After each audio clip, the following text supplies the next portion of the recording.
Sejam todos muito bem-vindos ao canal Deus e Ciência. Vamos transmitir a 11ª aula de Hidrodinâmica Básica 2. Sou o professor Juan Vanderlei, do Departamento de Engenharia Naval e Oceânica, da Universidade Federal do Rio de Janeiro. Tá? Então, na aula passada, nós falamos sobre teoria da aerofólio. Teoria da aerofólio. Tá? E hoje nós vamos falar sobre asa finita, asa de envergadura finita. Tá? O aerofólio você pode pensar com uma asa com envergadura infinita, tá? O escoamento é bidimensional. O que acontece quando a asa é finita? Você tem efeitos tridimensionais, né? Você tem efeitos tridimensionais. Então, como é que aparecem esses efeitos tridimensionais? Então, veja bem, aqui nessa figurinha aqui, ó, você está vendo um avião vindo em sua direção. Olha aqui, está vendo o avião aqui, ó? Essa figura aqui, ó. Tá vendo essa figura? Então, esse avião está em voo nivelado, portanto, ele tem que ter uma sustentação, né? Uma sustentação para equilibrar o peso, para que ele consiga fazer um voo nivelado. Ou seja, a sustentação é igual ao peso em voo nivelado. Ou seja, embaixo você tem pressão alta, né? O coeficiente de pressão ele vai ser positivo, né? Ele vai ser positivo aqui embaixo. E à medida que você vai se aproximando da ponta da asa, esse coeficiente de pressão ele vai diminuindo, tá? Ele é alto aqui na raiz, ó, é grande aqui na raiz, mas à medida que você vai se aproximando da ponta, ele vai diminuindo.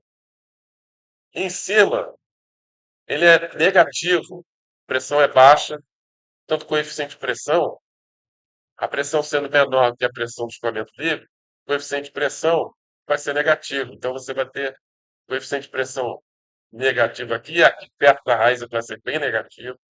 Aí, à medida que você vai se aproximando aqui da ponta da asa, ele vai aumentando, tá legal? Então ele é alto, ele bem negativo aqui, ou seja, a pressão é bem baixa, mas à medida que você vai se aproximando da ponta da asa, a pressão vai aumentando, tá? Então a tendência na ponta da asa é o escoamento, ó, contornar a ponta da asa, tá? É o escoamento contornar a ponta da asa, tá vendo? Entenderam isso? Por quê? Por quê?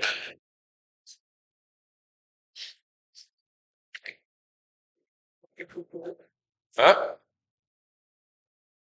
Bom, aqui embaixo você tem pressão alta, em cima você tem pressão baixa, então na ponta da asa, a tendência do escoamento é contornar, tá legal?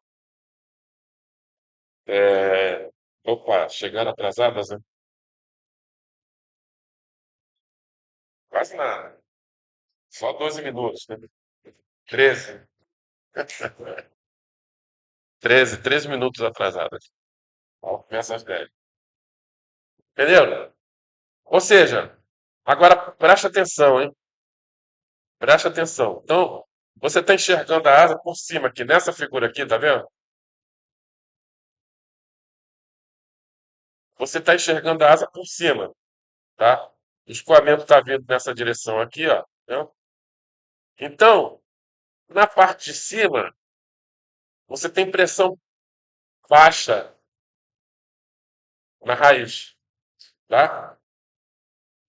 Então, qual é a tendência da linha de corrente que passa por cima da asa? Se na parte de cima, se no dorso da asa, tá? Você tem pressão baixa, pressão bem baixa aqui na raiz, e uma pressão maiorzinha aqui, ó, né? Uma pressão maior na ponta da asa do que a pressão na raiz. A tendência da linha de corrente é fazer isso aqui, ó. Ela se defletir em direção à raiz. Isso no dorso, na parte de cima, tá? Na parte de baixo acontece ao contrário, que a pressão na raiz é maior do que a pressão na ponta. Então, embaixo da asa, a tendência é essa aqui, lá embaixo, ó. É a linha de corrente se refletir em direção à ponta da asa. Viu isso? Viu isso?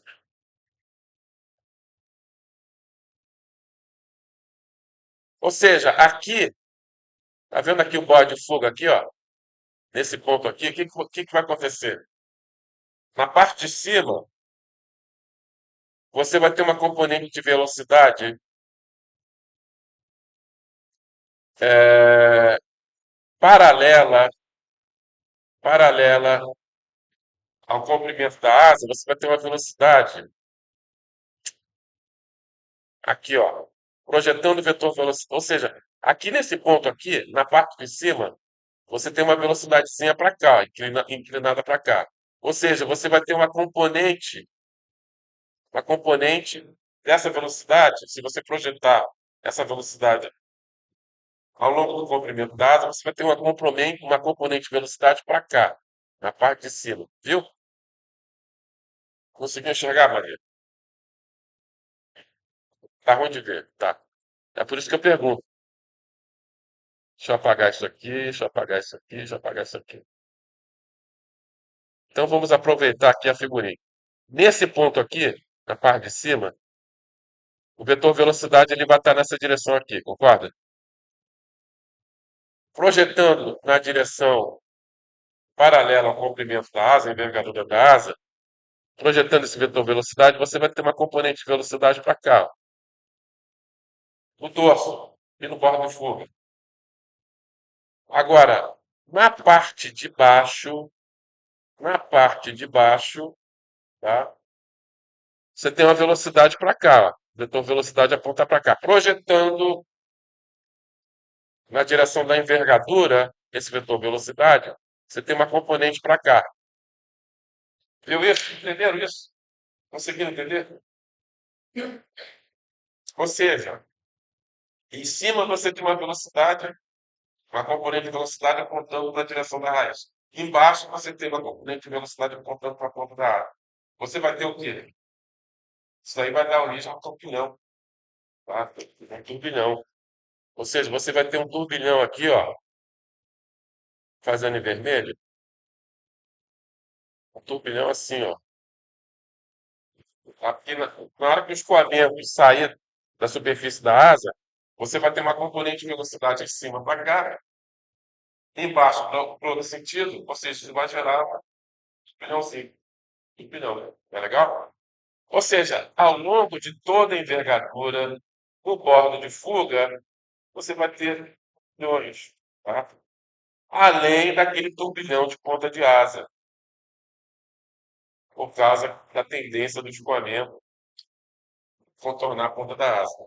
Ou seja, ao longo da envergadura, você vai ter turbilhõezinhos, né, gerados por causa disso que eu falei para vocês, tá legal? Ou seja, você vai ter o quê? Você vai ter uma lâmina, digamos assim, está entendendo o que é lâmina? Uma folha, se fosse uma folha, tá? Uma lâmina de turbilhões sendo emitidos a partir do bordo de fogo. Entendeu? Beleza? Entendeu? Esse é o efeito da tridimensionalidade que você não tem no aerofólio. No aerofólio, ele está considerando uma asa de mercadoria infinita, ou seja, o escoamento é bidimensional, você não tem efeito tridimensional. Mas quando a asa é finita, você tem esse efeito aí. Tá? E, obviamente, que esses turbilhões, essa lâmina turbilhonar, ela vai induzir uma velocidade que vai modificar o escoamento ao redor da asa. Tá? Olha só, aqui ilustrando aqui essa figurinha, a tendência a tendência do escoamento contornar a ponta da asa, somado com o escoamento incidente, você vai ter um turbilhão. Turbilhão que a gente chama de turbilhão de ponta de asa. O propulsor, você também tem turbilhão, porque você tem várias asinhas ali girando ali no propulsor. Então você vai ter turbilhões de ponta de par. A gente chama turbilhão ponta de par, isso aí vocês vão estudar em hidro, pelo menos que passarem, né, em hidro aplicado a luz. Espero que todos façam, tá? Espero que todos façam. Faço votos. mais uma figurinha ilustrando vórtice de ponta de par, né? Certo? Outra figurinha, você tem aqui o vórtice de ponta de par. E esse cara aqui, qual é o nome desse cara aqui? O vórtice batido, tá? Vórtice batido. Então, tudo se passa como se você tivesse um vórtice ao longo da envergadura da asa, né, que ele vai chamar de bound vortex, ou seja, vórtice ah, colado, né, à asa. Você vai ter os turbilhões de ponta de asa e o vórtice partido. Oi. Vórtice quê? Onde está isso? Bound? Não. Eu acho que bound serve também como colado ali, né? Grudado na asa, tá? Grudado na asa. Podemos observar aqui, ó, tá vendo? Mas a linha que me vem à mente, que me vem à mente, tá? Não são. Vinculada. Vinculada.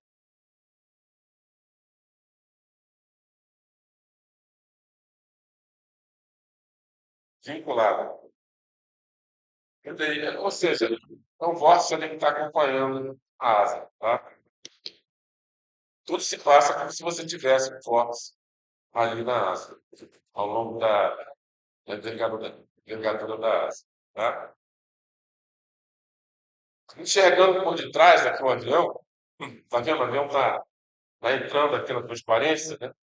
Você tem um turbilhão aqui de ponta de asa, o turbilhão da esquerda está girando no sentido horário, e o turbilhão da direita está girando no sentido anti-horário, e esse aqui no sentido horário. Então, esse turbilhão da esquerda, ele vai induzir uma velocidade para cima, fora da esteira turbilhões da asa, ele vai induzir uma velocidade para cima, que a gente chama de upwash, tá? E esse aqui é a mesma coisa. Esse turbilhão da direita, ele vai induzir uma velocidade para cima, fora da esteira da asa, que a gente chama normalmente também de upwash. Entre os dois turbilhões, dentro da esteira do avião, os dois turbilhões vão induzindo velocidade para baixo. Está vendo aqui, ó? Está vendo aqui, ó? Velocidadezinha para baixo aqui. Isso aí é o que a gente chama de downwash. Downwash. Down para baixo, né? E up para cima. Downwash. Beleza? E isso não é só na esteira, mas também ao longo da envergadura, você tem um downwash que está sendo induzido pelos turbilhões. Isso, obviamente, vai alterar o escoamento ao redor da asa, tá? Essa figurinha aqui, ela mostra uma asa, né? Uma ilustração de uma asa. Você tem aqui uma distribuição de sustentação ao longo da envergadura, né? Você tem o turbilhão de ponta de asa, né, sendo emitido, do lado direito e do lado esquerdo, e ao longo da envergadura você tem vários turbilhõezinhos que também estão se formando no bordo de fuga da asa. O que que acontece? O turbilhão de ponta de par, ele é muito mais forte do que os outros turbilhões distribuídos ao longo da envergadura. O que que ele vai fazer? Ele vai absorver.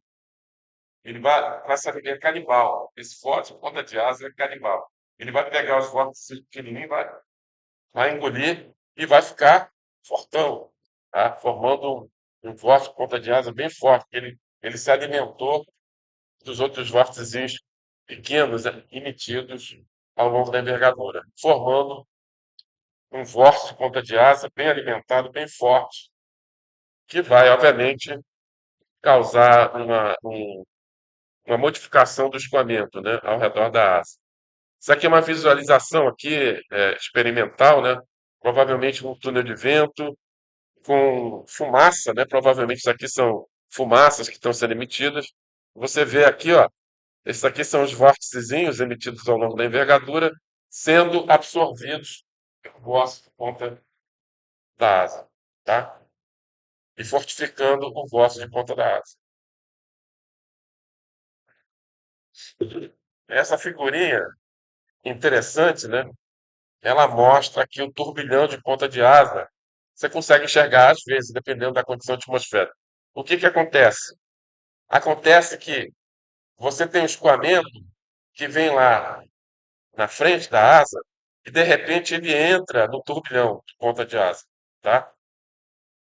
Isso ocorre de uma forma tão rápida que as partículas, né, elas não têm tempo de trocar calor. Ou seja, tudo se passa aproximadamente como se fosse um escoamento adiabático, sem troca de calor. Só que dentro do núcleo do vórtice, a pressão é baixa.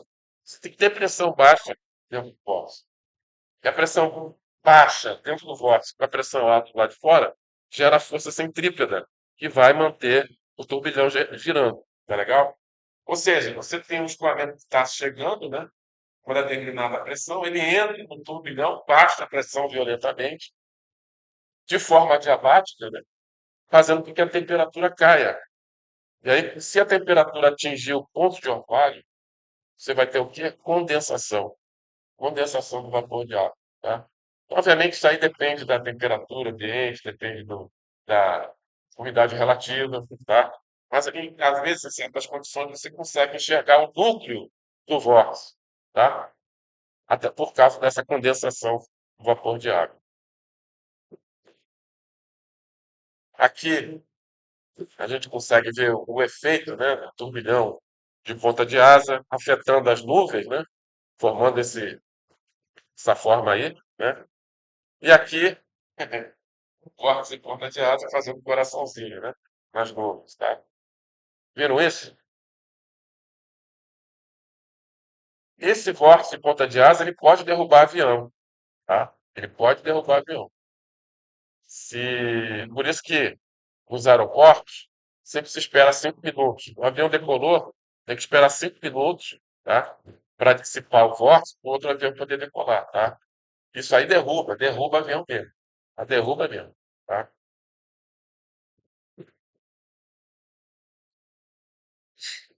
Então, o que que acontece? Aqui, ó, tá vendo aqui o vetor velocidade? Esse aqui é o vetor velocidade do escoamento livre, tá vendo? O escoamento está vindo da esquerda para a direita. O downwash, ele vai induzir o turbilhão, melhor dizendo, de ponta de asa, ele vai induzir uma velocidade downwash, né? Vai ser responsável pelo downwash, que é uma velocidade para baixo. Essa velocidade W aqui, ó. Tá vendo aqui? Esse Wzinho aqui. Então, o que que vai acontecer com o vetor velocidade resultante? Vou até fazer ele azulzinho aqui para vocês observarem. O vetor de velocidade resultante, ele vai sofrer uma deflexão para baixo e diminuindo o ângulo de ataque, né? Diminuindo o ângulo de ataque, tá certo? Veja que o ângulo de ataque inicial ou geométrico, né, é alfa. Por causa desse alfa induzido, que é esse ângulo aqui, ó, que é esse aqui também, né? Perfeito? Realmente, o ângulo de ataque que a asa está enxergando, ou pelo menos aquela seção da asa, né? Esse da rocha ele varia ao longo da envergadura, então cada seção da asa vai enxergar o ângulo de ataque efetivo diferente do ângulo de ataque geométrico, tá? E outra coisa,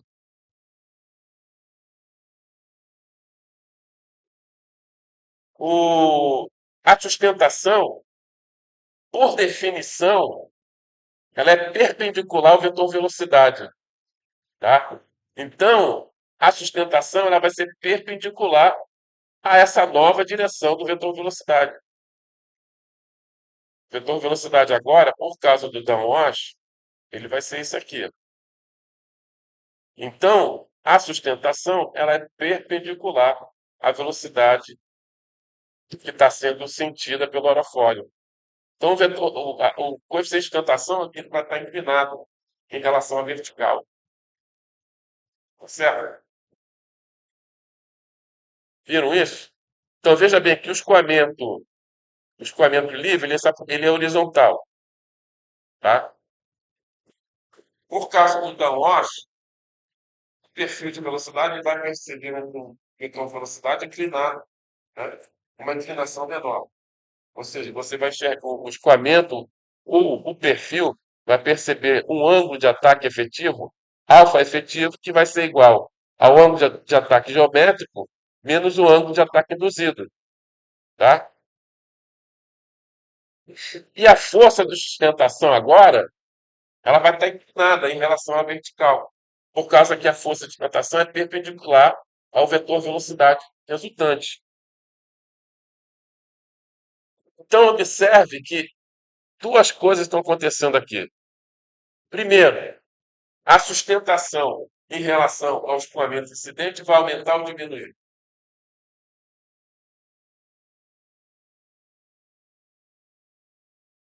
Vai diminuir, porque vai ser a projeção da vertical. Então, a sustentação em relação à velocidade incidente, ao escoamento livre, ela vai ser menor. E outra coisa, vai aparecer uma força aqui, ó, na direção do escoamento. Então, gente, esse turbilhão de ponta de asa, ele é indesejado. Primeiro, ele causa uma diminuição da sustentação da asa e faz aparecer um arrasto, que a gente chama de arrasto induzido. Tá? Então, além do arrasto de pressão, além do arrasto friccional, agora, por causa desse efeito friccional, você vai ter um arrasto, que a gente chama de arrasto induzido, por causa do turbilhão de ponta de asa. Chegado?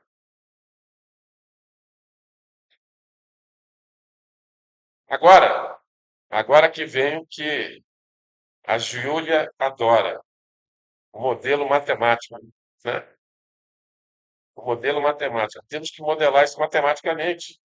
A gente tem que chegar a uma equação que permita a gente calcular a força de sustentação, o arrasto induzido, tá? Que assim só, olhando figurinha, a gente não consegue calcular nada. Então a gente tem que desenvolver um modelo matemático, resolver esse modelo para obter a força de sustentação, o coeficiente de arrasto, né? E adivinha quem é que fez isso? Quem desenvolveu esse modelo que eu vou apresentar para vocês aqui? Brandon. Isso aqui é conhecido como teoria da linha de sustentação de Brandon. Tá? A teoria da linha de sustentação de Brandon. Tá? E para fazer isso, eu vou apresentar para vocês o, a lei de Biot-Savart, que você já deve ter ouvido falar disso aí, né? Lei de Biot-Savart lá no eletromagnetismo, na física, tá? A gente usa aqui também. Tá? Hã? Ah, tá. Você tem trauma? Você tem trauma da lei de Biot-Savart?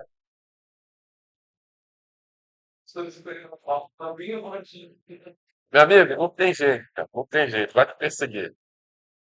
Então imagina, isso aqui é um filamento de vórtice, tá? Tá vendo esse filamento de vórtice?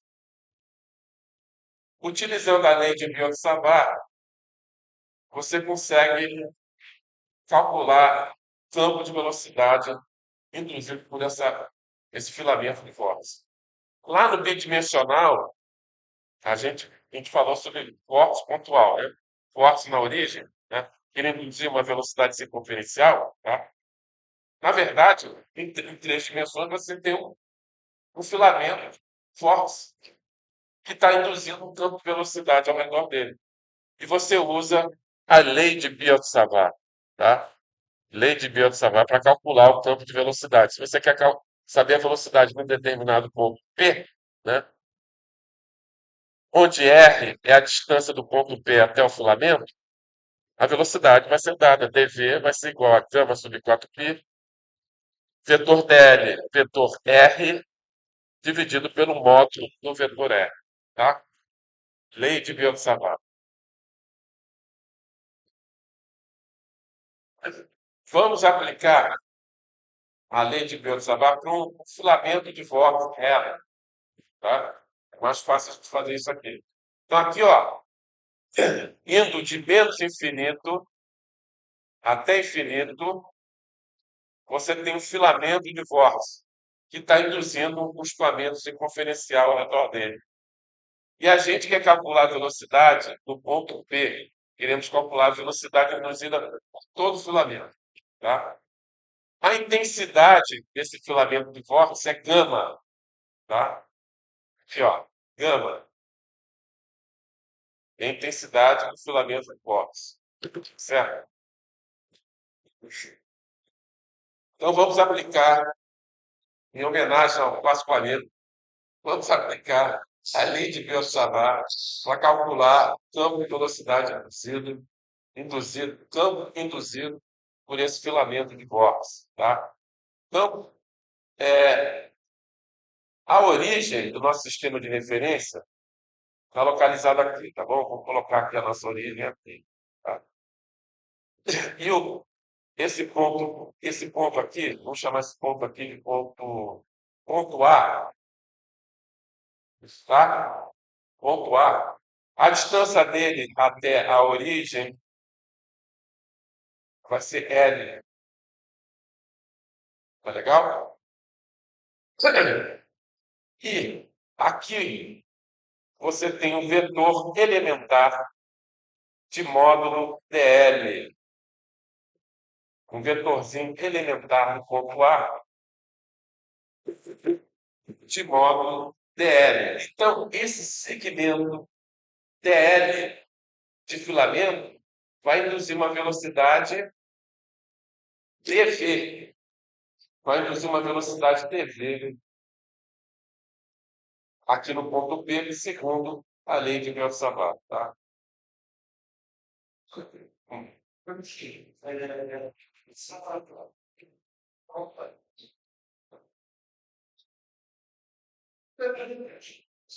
Não, é um filamento de vórtice.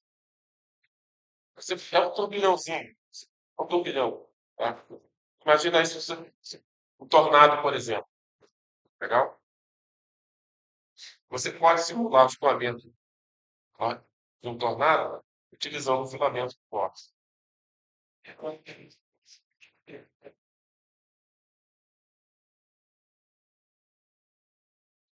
Oi. É a simulação. Tá? É a simulação. Então, se você calcular a circulação, qualquer ponto ao longo desse filamento de vórtice, a circulação vai ser constante igual a gama. Tá? Ao longo de todo o filamento de vórtice, a circulação constante. Também está constante. Mesmo que ele faça assim. Mesmo que ele faça assim. Tá? Obviamente, você tem que pegar a parte de fora dele, né? Não pegar a parte de dentro. Tá? Muito bem. Vamos lá. Então, só repetindo aqui, vou repetir aqui.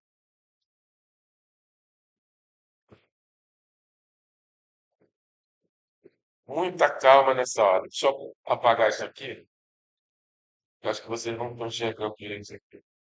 Deixa eu pintar de azul esse vetor elementar dl paralelo ao meu filamento de vórtice. Está vendo aqui? Esse vetor dl elementar tem um comprimento dl, módulo dl.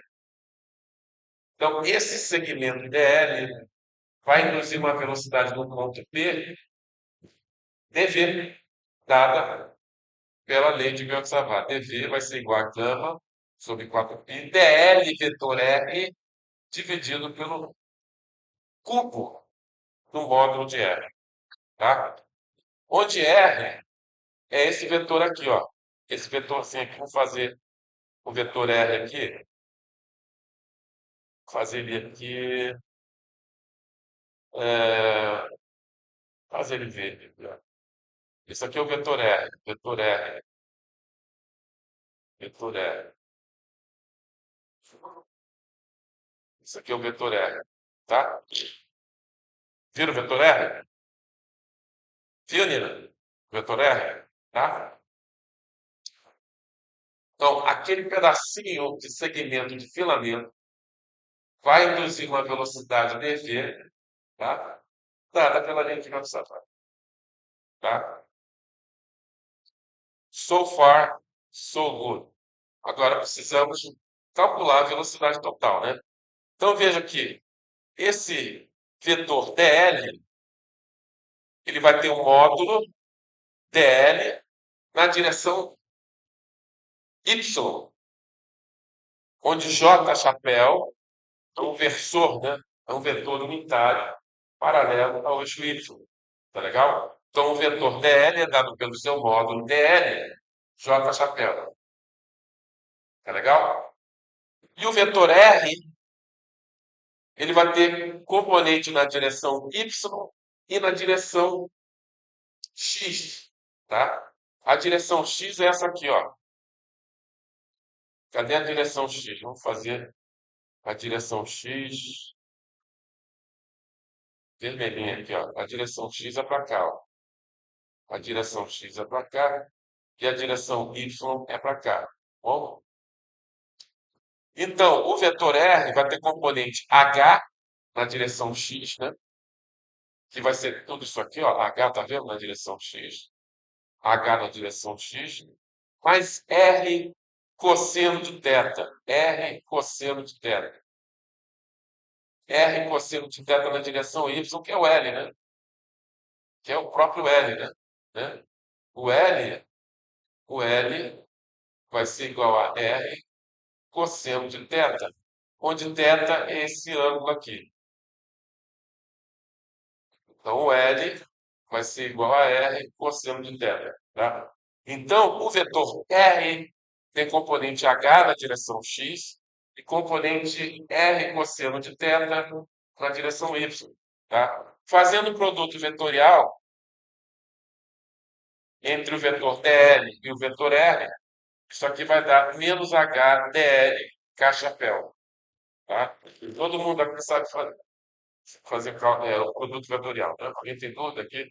Vetorial? Você tem os dois vetores ali, faz o produto vetorial. dl vetor R vai ser igual a menos HDL K chapéu. Onde K chapéu é o vetor unitário na direção Z. Pô, já achamos esse cara aqui, ó. Já achamos esse cara aqui. Tá bom? Mais ou menos. Agora, tangente de θ. Quem é tangente de θ? Tangente de θ vai ser igual a H sobre L. Concorda, Gilda? Concorda? Sempre concorda. Tangente de θ vai ser igual a H sobre L. Logo, L vai ser igual a H cotangente de θ. Ah, oi?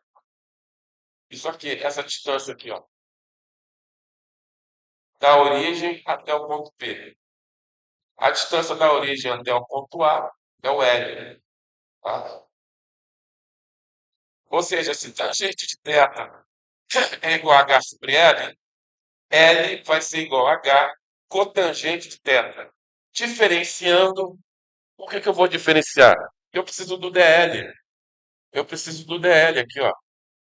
Então, dl vai ser igual a menos h cossecante ao quadrado de θ de θ.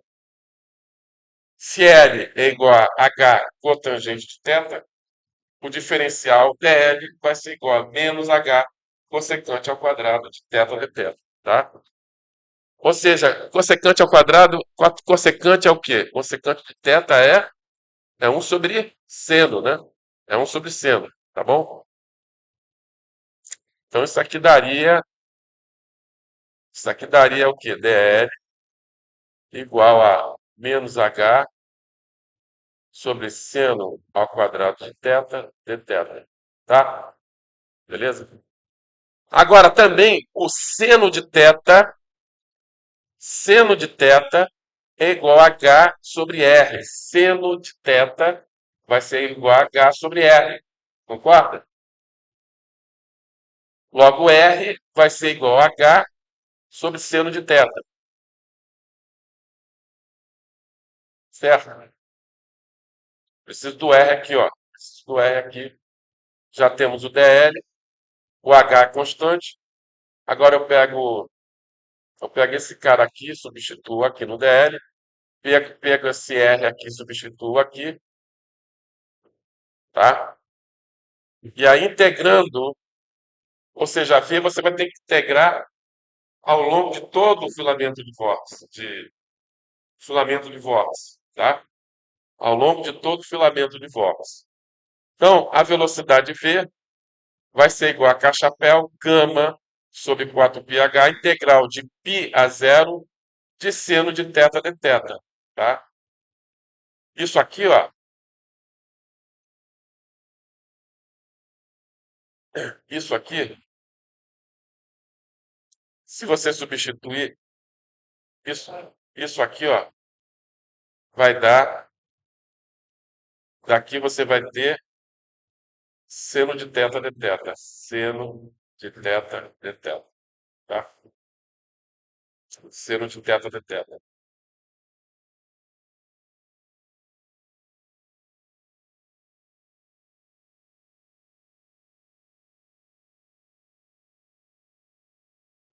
Concorda ou não? Na verdade, seno de θ d θ sobre H, desculpa, sobre H. K-chapéu, né? K-chapéu. Então, isso aqui, ó, substituindo o dl vetor R, substituindo o R aqui embaixo, tá? O dl você tem aqui, ó. Tá vendo o dl aqui, ó? O R você tem aqui.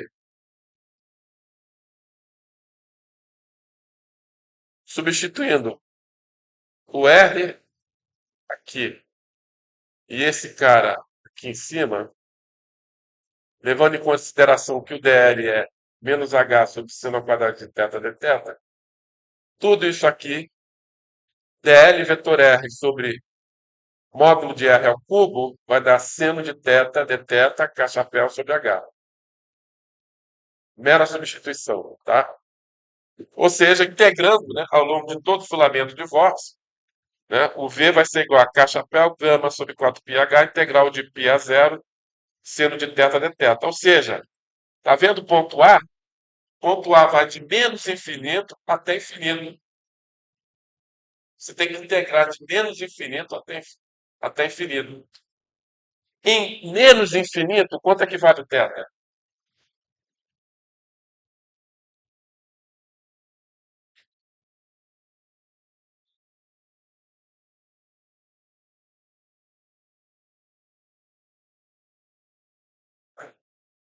Hã? Θ? 180. Ô, Maria, beleza, tá? Então, você tinha que integrar de menos infinito a infinito. Em menos infinito, θ vale π. Em mais infinito, θ vale, aí sim é zero. Por isso que a integral aqui vai de π, que agora a gente está integrando em θ, tá? Por isso que vai de π até zero, tá? Integral de seno, menos cosseno, né? Menos cosseno, tá? Aí entre zero e π, você vai obter isso aqui, ó. Que V vai ser igual a menos gama sobre 2πh. Você conhece isso aí de algum lugar?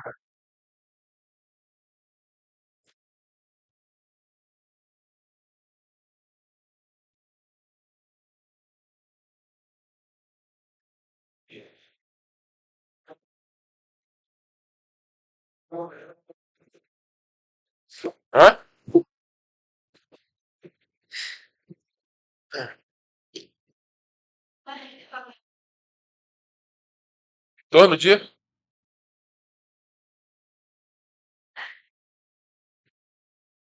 aquela coisa que nós vimos lá no bidimensional, Bohr, na origem, densidade de gama, que induz uma velocidade circunferencial de θ, se isso aqui é θ, isso aqui é r, dado por gama sobre 2πr,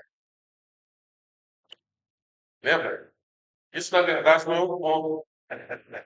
Na verdade, é um filamento infinito de Vox, tá? E a velocidade é a mesma, tá? Entendeu?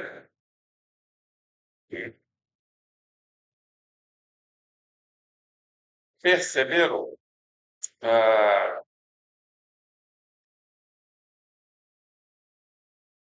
bom, continuando aqui. Agora, um filamento semi-infinito. Quanto é que vai valer essa velocidade para um filamento semi-infinito?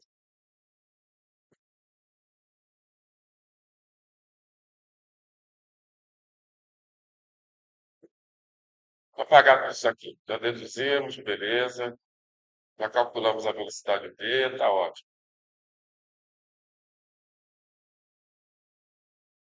Para um filamento semi-infinito, quanto é que vai valer essa velocidade aí? Quanto é que vai valer a velocidade induzida por um filamento semi-infinito? Por exemplo, se você chegar aqui, ó, jogar esse pedacinho aqui fora, tudo que está aqui para dar origem para menos infinito, você jogar fora. Então, esse filamento semi-infinito que vai de O para infinito, qual é a velocidade que vai induzir no ponto P?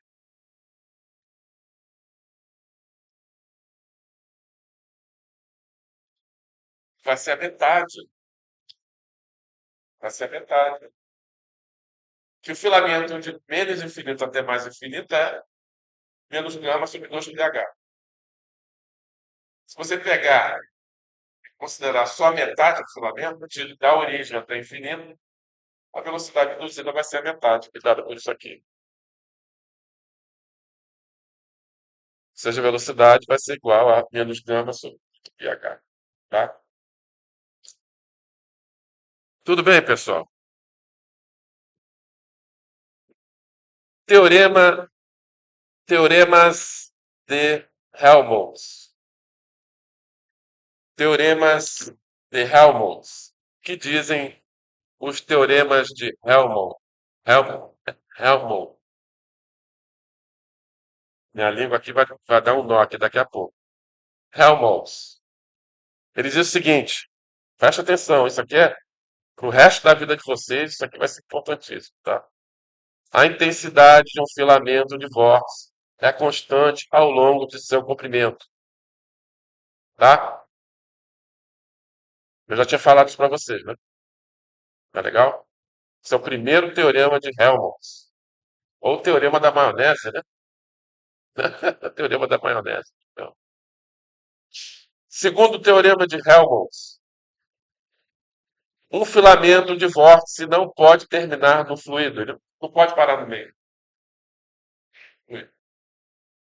Ele deve se estender até as fronteiras do escoamento ou formar um caminho fechado. Ou formar um caminho fechado, por exemplo, um vortex ring. Já viram um vortex ring alguma vez? Não? Alguém já viu um vortex ring? Um vortex em forma de anel? Não? Já? Aonde?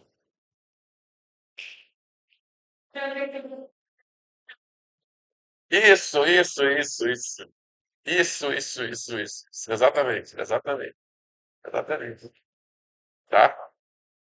É um vortex ring. Você nunca tinha visto, não, Asparito? Nem você? Sabe fazer também? Você fuma? Ah, bom. Fume não, não fume. Ou seja, ou ele se fecha, ou ele tem que se estender até uma fronteira. É por isso que o tornado, ele sempre desce, né? Desce e termina lá no chão. Tá legal? Ele nunca vai parar no meião. A não ser que ele se, tá? Mas se ele persistir, ele vai até tocar o chão. Ok? Teorema da maionese, né? Ok. Beleza. Essa figurinha aqui, ela mostra uma asa, né? Tem uma asa aqui, ó. É, a asinha aqui, você está enxergando aqui de perfil, tá? A asa aqui, ó. Tá? O avião voando, você está enxergando aqui, ó. Por exemplo, por detrás. Tá legal? E aqui você está observando aqui uma distribuição típica de sustentação ao longo da envergadura, tá? A envergadura é B de bola, tá? E essa distribuição ela vai de menos B sobre 2 até B sobre 2. Em geral, a gente coloca a origem do eixo aqui na raiz, tá legal?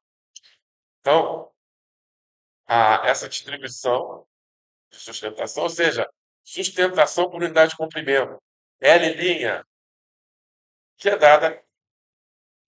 Que equação é essa aí? L' igual a ρ infinito, V infinito vezes gama. Teorema de Kuta-Joukowski. Teorema de Kuta-Joukowski. Hã? Tudo bem, já é um progresso. Teorema de Kuta-Joukowski. Tá? Ele te dá sustentação por unidade de comprimento. Tá legal? Então, L' é sustentação por unidade de comprimento. Então, você tem a distribuição de sustentação ao longo da envergadura. Ela é máxima na raiz e cai para zero na ponta da asa. E ali acabou a asa, não tem. Você tem uma equalização ali de pressão ali no finalzinho, né? Bem na fonte. Tá? Beleza. Aí o Prandtl ele fez o seguinte: ele modelou o escoamento ao redor da asa utilizando vórtices em ferradura. Já viram uma ferradura? Já? Ferradura, né? Tá. Vórtice em ferradura. Ele pegou e substituiu a asa, né? Modelou o escoamento ao redor da asa, utilizando vórtice em ferradura. Então você tem um vórtice em ferradura aqui, que vai de menos infinito, ele vem até o ponto A, vai até o ponto F e depois segue para mais infinito. Com intensidade de gama 1, tá?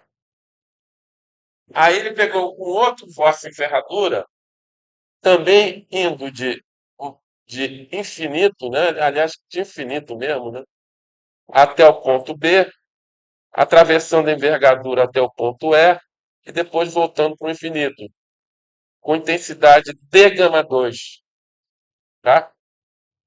E aí pegou um outro vórtice em ferradura, indo de infinito até o ponto C, atravessando a envergadura até o ponto D e voltando para o infinito, com intensidade de gama 3. Pergunta: quanto vale a circulação aqui nessa linha vermelha aqui?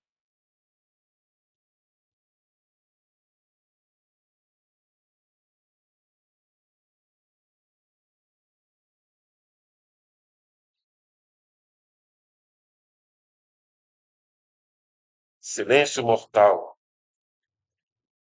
D gama 1. D gama 1. Tá certo? D gama 1. E agora aqui, quanto vale a circulação aqui?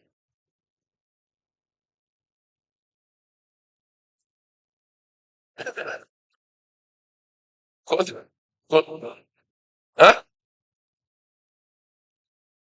Quanto vale a circulação aqui, ô Maria? D gama, por quê? Hã? Eu sei, mas tem que me explicar por quê. Poxa, Maria, que decepção, hein? Você está me enganando, Maria. E você tem a superposição de dois filamentos ali. O filamento. Oi? Ué,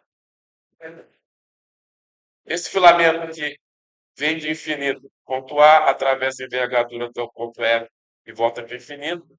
Ele está superposto a esse segundo aqui com intensidade de gama nesse pedacinho aqui, ó. Esse cara aqui está superposto com esse cara aqui nesse pedacinho.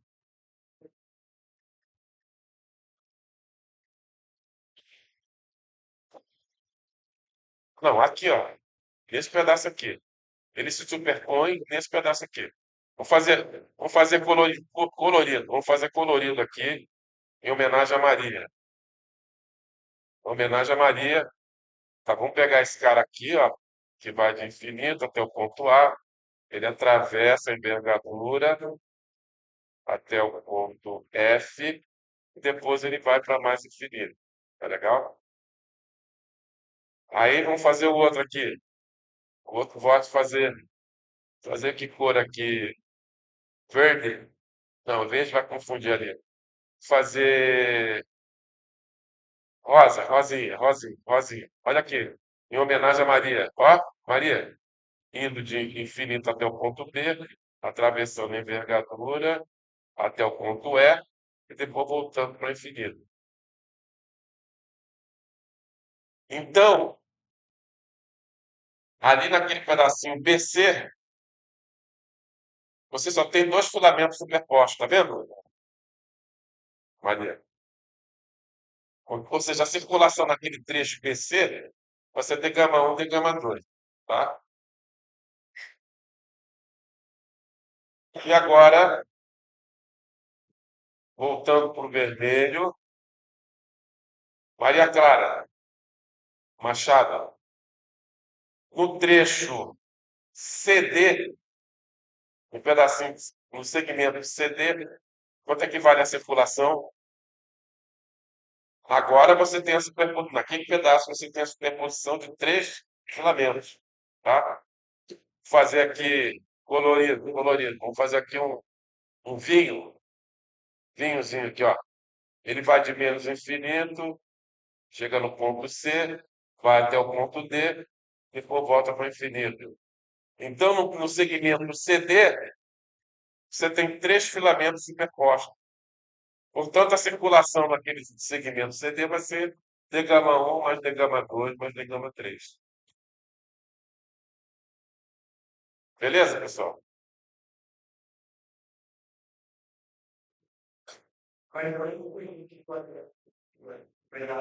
Oi? Fala alto, fala alto. Não, veja bem, eu estou modelando. Eu falei para você que na asa real você tem um vórtice de asa, você tem, ao longo da envergadura, turbilhõezinhos sendo emitidos ali. Eu estou modelando matematicamente. Eu estou colocando o vórtice de ferradura ali para tentar modelar, né? Entendeu? São modelos matemáticos. Foi eu que fiz, não, foi plano. Briga lá com o plano, lá, vai lá no cemitério lá e reclama lá com ele. Ó, isso aí tá errado. Pô. Se o número de vórtices em ferradura tender a infinito, o que vai acontecer? Você vai ter uma distribuição suave, tá? Uma infinidade de turbilhõezinhos sendo emitidos lá ao longo da envergadura, tá? Beleza, esse é o modelo plano, tá? Agora, vamos para a parte que a Júlia adora, que é a modelação matemática, tá? Isso aí. Vamos pegar o,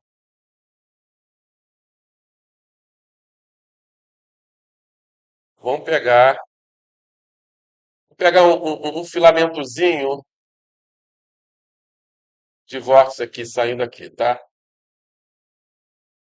Ele vai ter esse filamento, esse filamento, na verdade, quando o número de vórtices em ferradura tem infinito, você vai ter uma lâmina de vórtice.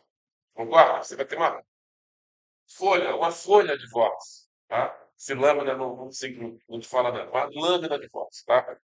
Então, vamos pegar um pedacinho aqui, um segmento aqui, ó, de comprimento dy, tá? E a partir desse segmento dy, você tem esse filamento vermelhinho, tá? Esse filamento vermelhinho, ele vai induzir, veja aqui, esse filamento, ele parte do ponto Y, tá? Esse ponto aqui no meio, aqui, é o ponto Y. Ele vai induzir uma velocidade num ponto qualquer, y0, dw. Todos os caras que estão à direita, eles vão induzir uma velocidade, eles estão indo para cá, eles vão induzir uma velocidade no sentido para cima, né? Ali no ponto y0. Ele vai induzir uma velocidade para cima no ponto y0, tá?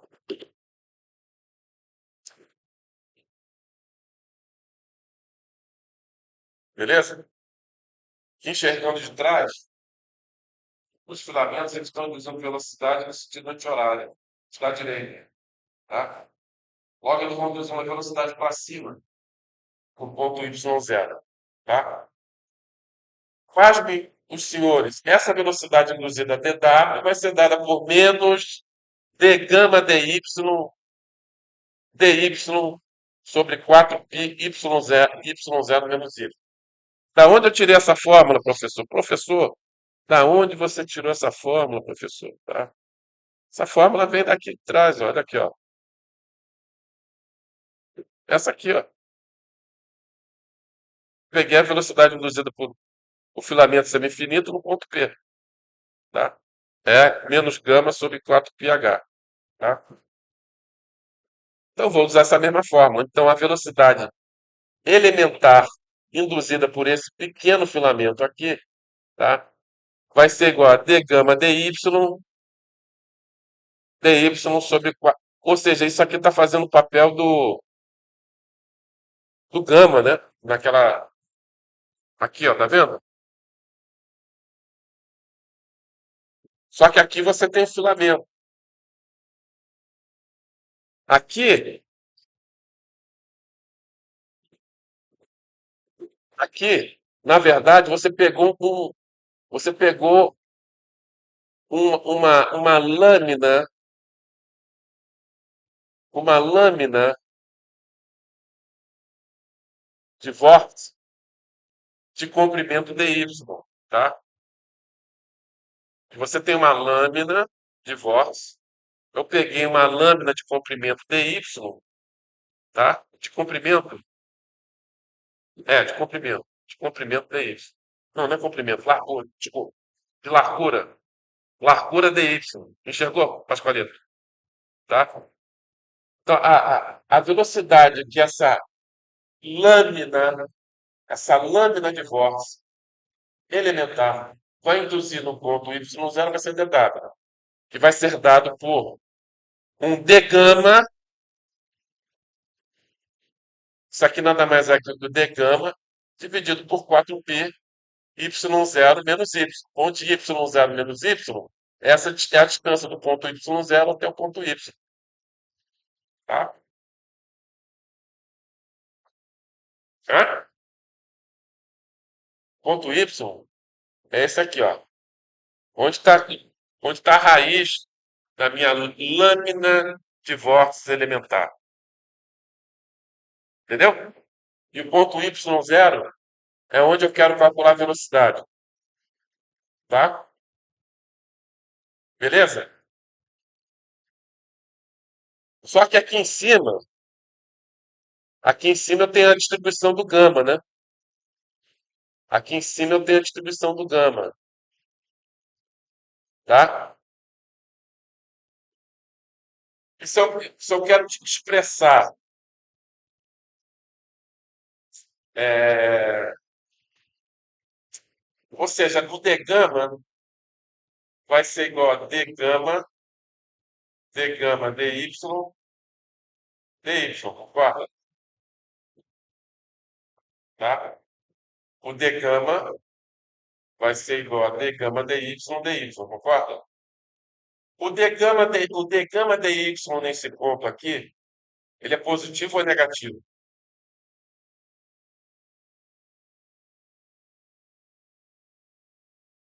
Negativo, porque a curva está diminuindo. Pô, eu sou fã da Maria, hein? Maria, você tem uma boa percepção, tá? Como eu quero que a velocidade seja positiva, lá no ponto y0, e o d gama dy é negativo, eu vou botar esse sinal de menos aqui, tá? Eu vou colocar esse sinal de menos aqui, tá bom? Perceberam? Eu sei que a velocidade induzida é para cima. Por quê? Porque aquela lâmina de vórtice elementar, ela induz velocidade no sentido, olhando por trás, no sentido anti-horário. Logo, ele vai induzir uma velocidade para cima. Só que o d gama vai ser igual a d gama dy. E o d gama naquele ponto, o d gama dy é negativo, porque a circulação está diminuindo à medida que você vai da raiz para a ponta. Por isso que eu botei o sinal de menos aqui para a velocidade ser positiva, porque eu sei que ela é positiva, tá? Construção, né? Tá legal? Agora, se eu quero saber a velocidade induzida com toda a lâmina de vórtice no ponto y0, o que eu tenho que fazer?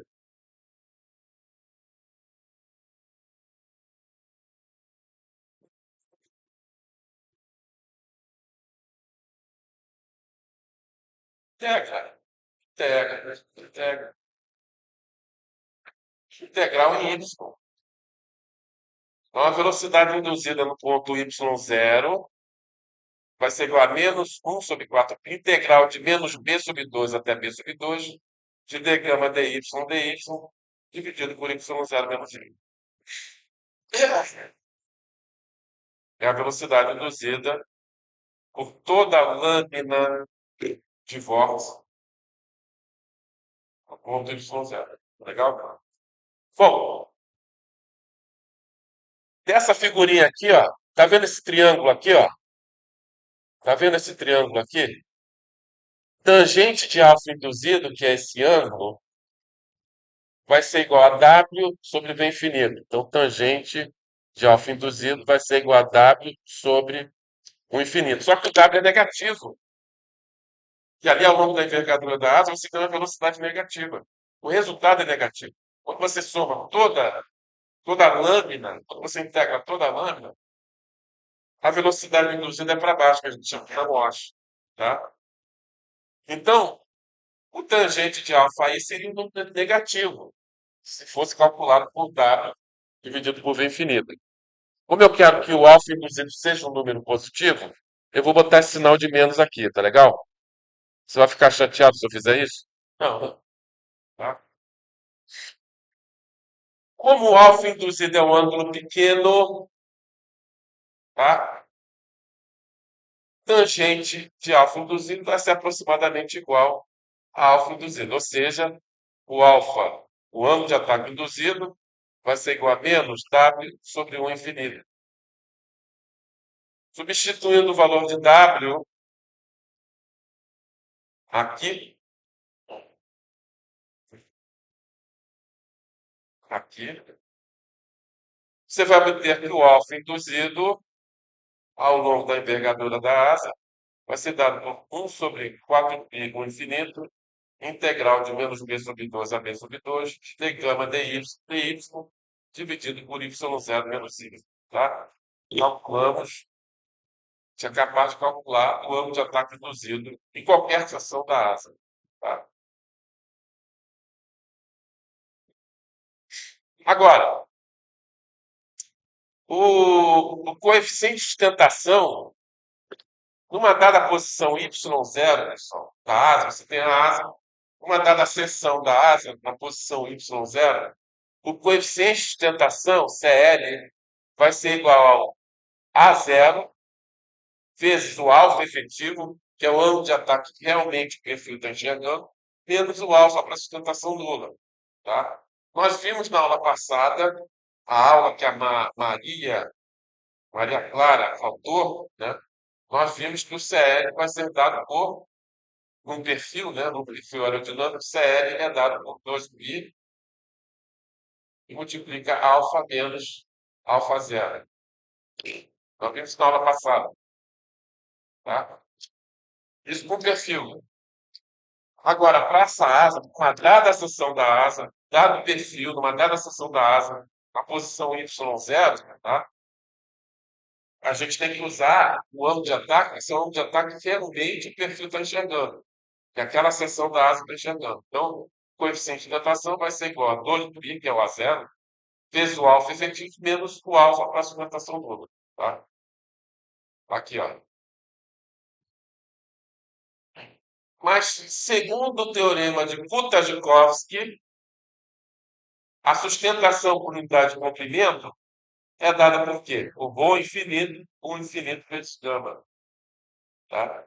O L' é igual a rho infinito, o infinito vezes gama. Mas também é dado por quê? Por meio de rho infinito vezes o infinito ao quadrado, vezes a cota, naquela posição de som zero, vezes o coeficiente de rotação. E aí, resolvendo o coeficiente de tentação, a gente consegue cortar aqui esse 2 aqui, com esse infinito, o rho, a gente corta esse rho aqui. Isso vai dar que CL, coeficiente de tentação daquela seção da asa localizada em y0, vai ser igual a 2 gama sobre 1 infinito vezes a cota. Tá? Agora, pegando isso aqui, jogando aqui em cima e resolvendo para alfa efetivo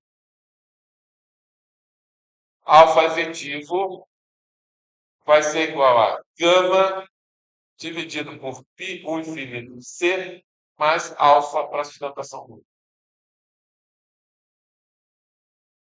Ou seja, uma vez que você tem um gama naquela posição, você consegue calcular o alfa efetivo. Tá?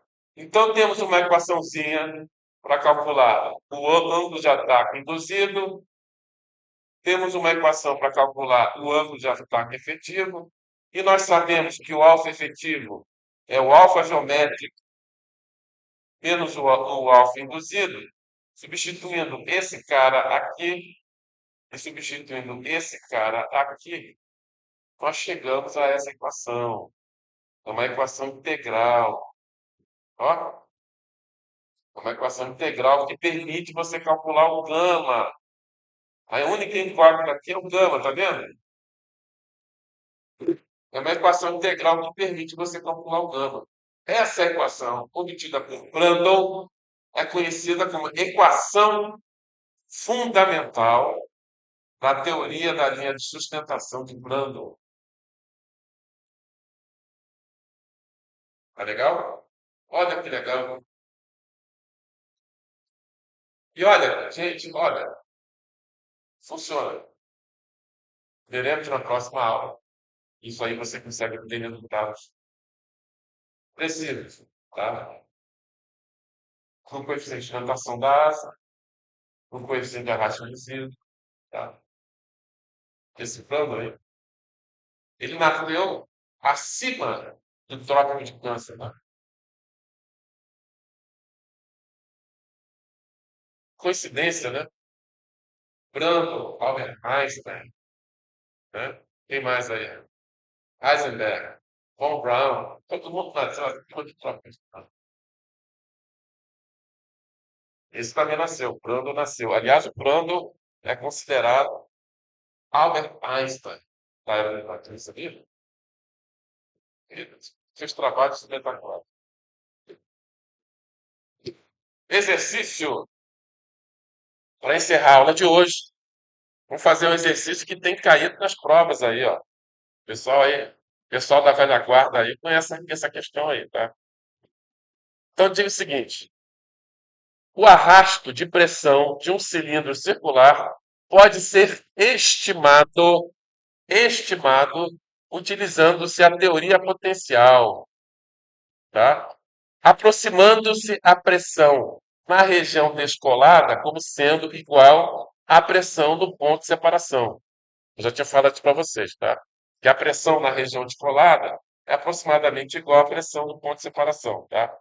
Então, se ele está separando aqui, ó, ele sugere aqui uma separação em 98 graus, né? Então, a pressão aqui atrás, de toda essa região de colada aqui, ela vai ser aproximadamente igual ao valor da pressão no ponto de separação, tá? Obtenha coeficiente de arrasto de pressão em função do ângulo do ponto de separação ΔS. Ele quer que você obtenha uma expressão para o coeficiente de arrasto de pressão para o ângulo de ΔS qualquer, onde o ângulo de ΔS é o ponto de separação. E aí depois ele diz, estime o coeficiente de arrasto de pressão se o ponto de separação ocorre a 98 graus. Tá legal? Então, senhores, como resolver essa questão? A questão aí tem caído na prova aí. Como resolver essa questão? Na região colada, aqui, ó,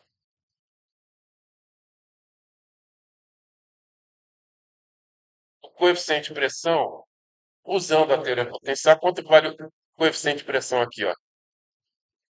Quanto vale o coeficiente de pressão na região colada? Vai valer 1 - 4 seno ao quadrado de θ. Beleza? E na região separada, quanto vale o coeficiente de pressão na região separada? Quanto vale? Quanto vale o CP? Quanto vale o CP? Vamos lá, Maria. Maria é ela. Quanto vale o CP na região separada?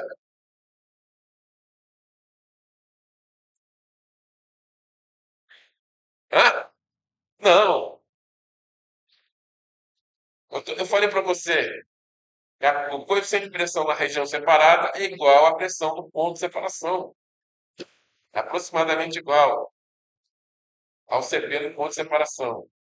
Logo, quanto vale o CP na região separada?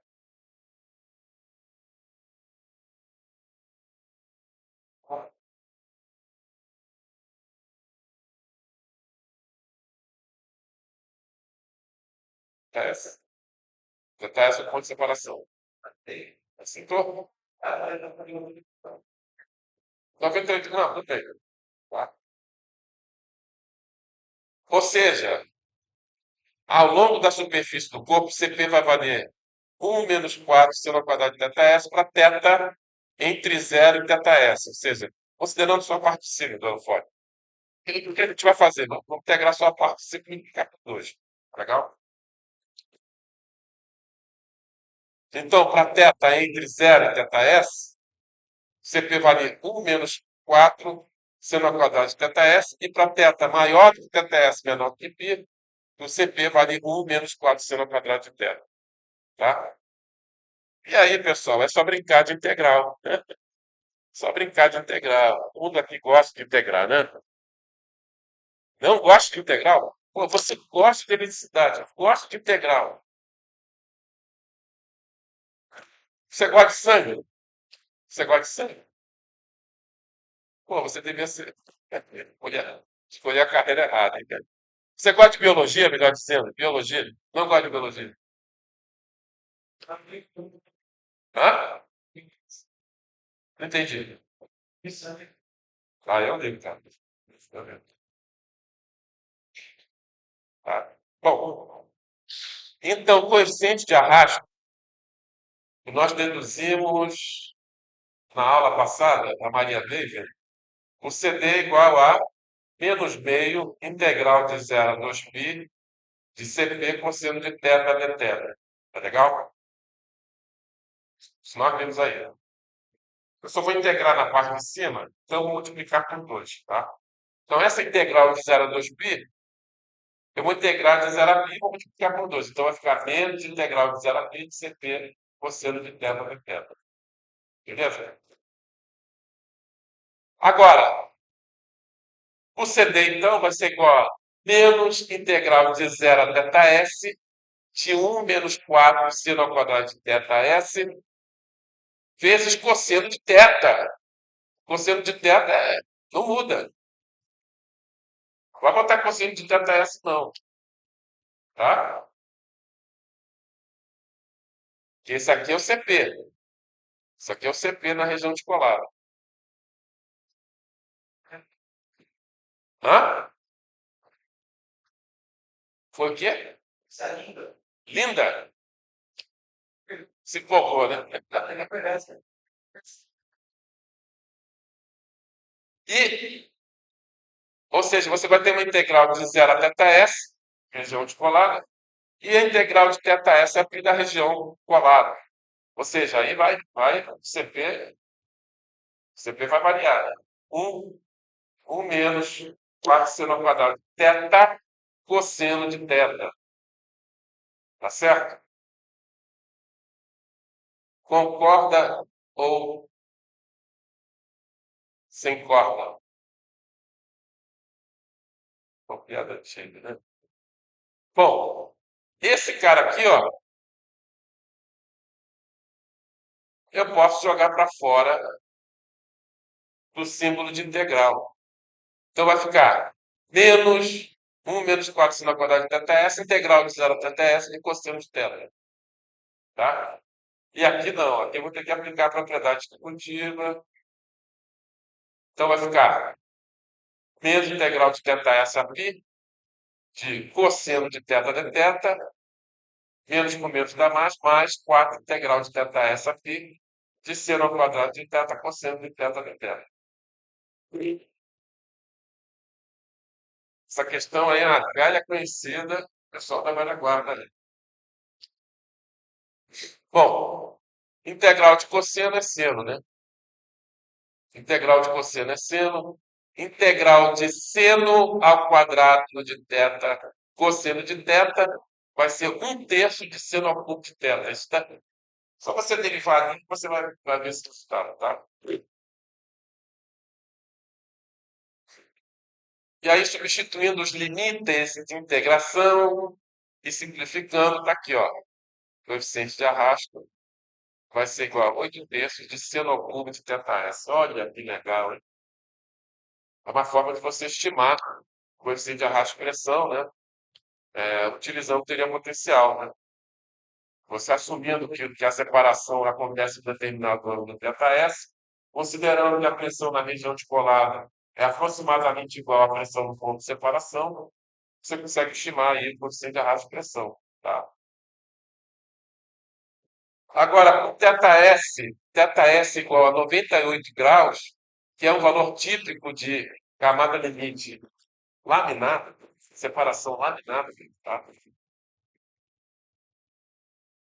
Substituindo lá, vai ficar CD igual a 8/3 de seno ao cubo de 98 graus, né? Calculando o coeficiente de arrasto igual a 2,59. 2,59, tá? Questão fácil, né? Então, você tem que saber integrar, você tem que entender a física, né? Beleza, pessoal?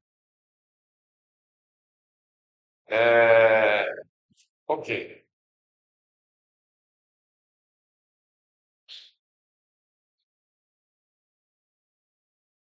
A Maria está copiando que ela não vai assistir o vídeo.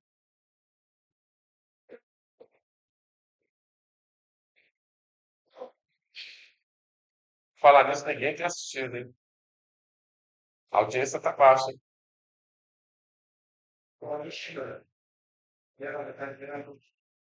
A audiência vai subir, né?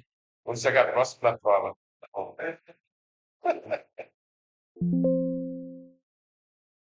Tá bom, pessoal. Deixa eu me despedir aqui dos nossos telespectadores. Muito obrigado por participarem da aula de hoje. Espero que tenham gostado da teoria teoria da asa, na teoria da linha de sustentação de Prandtl, tá? E na semana que vem vamos apresentar soluções, tá, da equação fundamental da teoria da linha de sustentação de Prandtl, certo? Então, muito obrigado por participarem. Nos vemos na próxima aula.